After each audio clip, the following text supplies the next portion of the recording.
Are we ready? Yep. Why do you keep doing that to me? Mare number 2 for 2025 foaling season, which it's really mare number 1 for 2025 foaling season because Earlene decided to be early. Kennedy is 310 days pregnant today. So 310 is when we consider the foal viable. If it was born today, it would be premature, but it would most likely, maybe go to the hospital for a couple days or just be contained in a small stall for a while. But it is 9 days earlier than little Noelle, who was just born. So still a preemie, still don't want her to have it, but we're getting more towards that safe zone. So Kennedy is kind of, not necessarily worrying us, but she is definitely progressing fast, which makes me think that she's not going to make it very, very far. Okay, I think that she is going to have this baby a little on the early side. Previously, she did have mastitis. We have been treating her for that with antibiotics. We had her on a little bit of an anti-inflammatory for a little bit. We've had her on double Regimate, trying to keep her to hold this baby in. So let's go ahead and do a little checkup on her body. Look at all the signs, because she is quite different than the last time we looked at her. Her belly's a lot lower. Her udder is a lot bigger. We did do a little bit of a pH test today, and I'll show you that. I'm not going to milk her again, but I'll show you again. So let's just take a look. Okay, so here's the side of her. You can definitely tell that her belly has dropped quite a bit. So right here, that baby is really sunken down low. I feel like a weatherman. I feel like I'm like, and in this region, things are happening. But she's really sunk down low. Her hip, and she's kind of cocking it right now. She's a little bit stocked up, not bad, but sometimes just like with pregnant women. I mean, both of you had pregnant wives over the summer. Did their ankles swell? Did their feet swell? Like that just happens towards the end of pregnancy sometimes, even with animals. So we put a little bit of Surpass on her legs. My husband decided to unload stuff right now. Anyway, it's fine. So you can definitely see she's losing mass in her hips. She's a big juicy booty type of mare. So she's losing mass here. She's getting really jiggly here. So what we're actually going to do, it's a little bit early. So she's a lot looser, and because she's been worrying us and because I would like to have a little sense of peace, we are going to put her Foal alert in tomorrow. So I'm not going to sleep a whole lot tonight, but tomorrow it'll give us a little bit of sense of peace because we're going to put this monitor in, and we'll talk about it a little bit tomorrow, meaning in like a minute on this video, where you sew a device into her vulva and then it has a magnet in it, and when the foal pokes its little feet out and it's being born, the magnet breaks and it sends a signal to your phone and it calls you and says your mare's foaling. So that helps a little bit if you end up falling asleep or whatever. But she is getting a little bit looser in the cooch area, if you want to see that. She, like right now, you can see she still has good tension in her tail. She's not like wanting me to pick it up, but if I hold it long enough, she gives into it. Her udder, you're going to look at it and be like, holy wow, her teats have been that full for a while now. She did have mastitis. She did worry us at day like 290, so almost 3 weeks ago. But the udder went down with antibiotics, and now it's gradually started to fill back up, and she's kind of maintaining. So I will show you the pH test because we milked her just a smidge, and when it was like fresh, it was in this like 7.25 range. Now it's more like in the 8.5 range after it's dried for about 10 minutes. What happens is when they're in this like 7.75 range, that usually means that's like within a week. Like they're kind of in that week before foaling. And then when it drops down here below 6.5, it's like you got 12 to 24 hours. It's happening quick. And it's usually pretty on par. So I'm really hoping she gives us another week. 2 weeks would be great. I don't see that happening. But that was the update on Kennedy, and we'll be back tomorrow and doing her Foal alert. So. What? I thought you were doing some kind of like gang sign. Okay.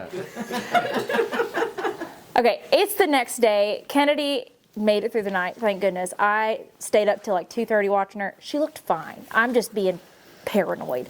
Set alarms for 3, 5, and 7. Woke up to look at her. She was literally eating every time. Looked fine. But because we're having a mega cold snap this weekend, and because of all the things she's done to us over the last 3 weeks, we're going to go ahead and put her Foal alert in. It's earlier than I've ever put one in before, but I feel like it's necessary. And now she's going to hold out till day 340, but it is what it is. Okay, so this is the Foal Alert. This is a device that we have used for years and years. There's a few times it hasn't worked, but it works more times than it doesn't. So it's a safety precaution because things can go wrong in foaling. And if you have to help, it's better to know that she's foaling than not. So this little device has a magnet in it. When you sew it in, you sew these 2 sutures in to her vulva. She's numbed. You'll see how it's done. It's just 2 stitches. So the magnet breaks when the foal's feet come out. And then when it breaks apart, it sends a signal. There's like a little box in this room right here. It sends a signal, calls 3 different phones. So it calls my mom, my dad, and me. And it'll say, Foal alert, your mare's foaling, so that if you fall asleep or if you're out to dinner or if you're just not at a spot where you're watching your mare right then, it calls you and alerts you that something's coming out. So I've noticed that her, like, she's a little bit tilted and like, does her anatomy look to you like she would need a Caslix in the future? Yeah, so it's not meeting up. So it looks like she's actually ripped, maybe right here in the past, because this side is overlapping this side. Right. So, you know, one way we tell if they've had a Caslix is you run your finger up the inside of her vulva, and the baby's going to be coming out. So when you pull your finger back, you don't want it to catch on anything, and it's not. But, you know, you want there to be good apposition from each side. And right now, Well, mama. the left side's kind of overlapping the right side. So after she has this baby and we breed her, I plan on her not carrying, but we'll do some flushing. we can do some reconstruction after she has the baby. I'd like for her to be open to do ICSI this year. Okay. So once she has this one, we'll still flush her for this coming year, but you know, we can work on that. Okay. All right, so we're going to block her. Yeah. So he's gonna stick her. So do we need to twitch her, you think? I don't know. Let's see how she does. So she's getting a little lidocaine block right now so that she don't feel none of this. She is going to feel the little stick of that needle. So he's doing 2 sutures. It's minimally invasive because, yes, it does sound kind of nasty that they're sewing into the vulva. But, you know, it's a little better than her dying in birth when she needs help. So just being real. Erlene just freaking spit it out, had it standing and dry by the time we found it. Did you know she was having it that night? Or? No! She had no signs whatsoever. You were 319 on that one, right? 319. No waxing. Her belly was still, like, it had maybe been a little bit lower. Her, like, she had nothing. I watched her that night till probably 3 a.m. and she just ate and was fine. Wasn't looking at her sides, wasn't rolling, wasn't uncomfortable. This mare acts more like, the last night, not really. Ginger's acting more like the uncomfortable mare. Ginger's doing the dramatic 300-day, oh my gosh, this baby's getting huge stuff. My gut did not tell me Erlene was going to have a baby on Christmas night. Your gut's for 0 for 1 right now. Mine did. I just didn't tell y'all. Okay. Nate shot up at 3 a.m. He was like, Erlene. I know that sometimes it just happens, but what could be the reason, like an underlying thing that I'm doing, that my mares are having early 320s babies? I mean, I think you're doing everything great as far as feeding goes. Are you doing the vaccines, Yeah, the prodigy like, shots, the worming? Yeah, like I don't know. I mean, some of these mares, depending on the stallion, they just go a little early. 320 is like the max early that you want them to go. Right. They say anything under that is premature, and it's really, the chances of them being fully developed when they're born are a lot less. Right. So that's kind of the number that you want to get over. Right. 320.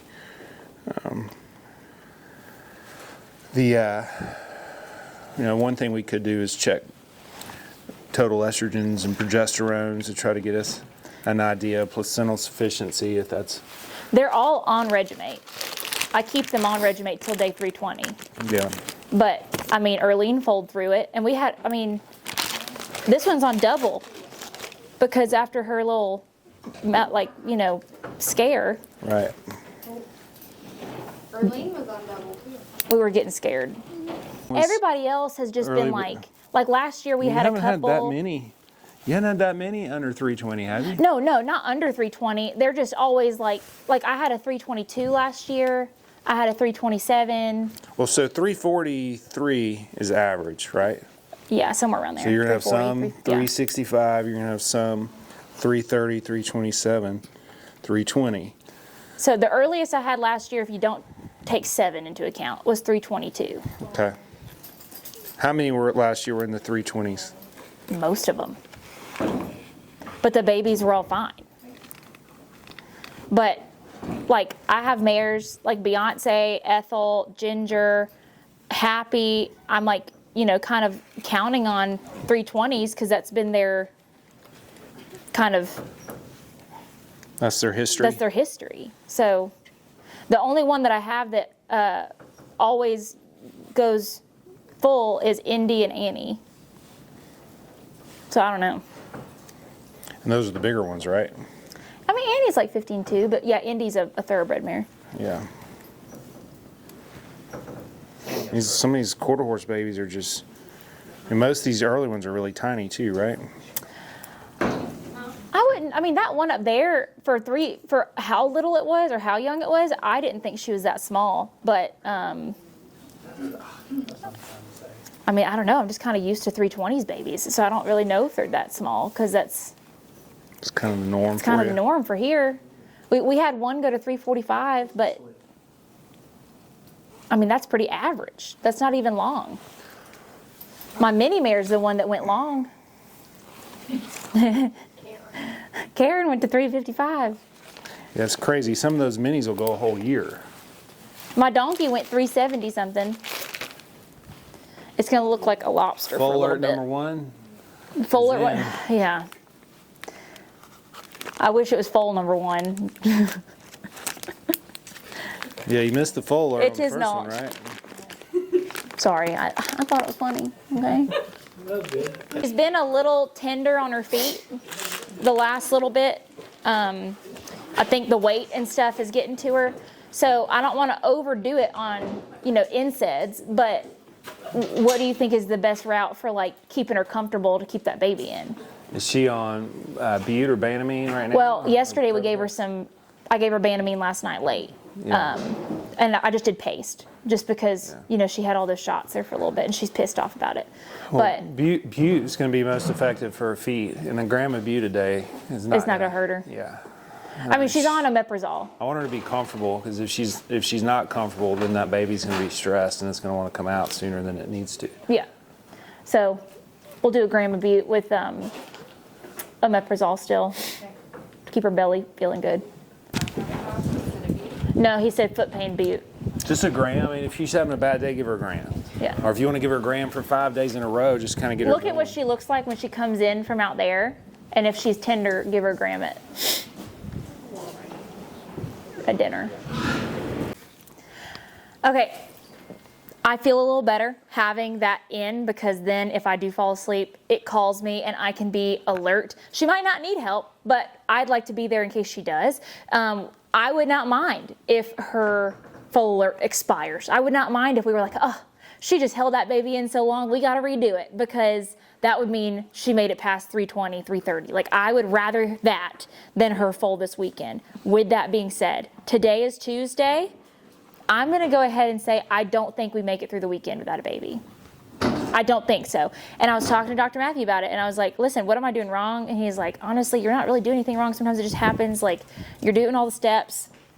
It just, sometimes they have that oven set on high, or, you know, I don't know. And thankfully with Noelle, even though she was like technically a day earlier than the safe date, she came out pretty much good to go. We did x-rays on her and everything. Y'all saw the video. So anyway, I feel a little bit better now. Kennedy is our next one to foal. Let me know if you have any questions. Let me know what date you think she's going to foal. And stay tuned to see if you're right. Oh, we out.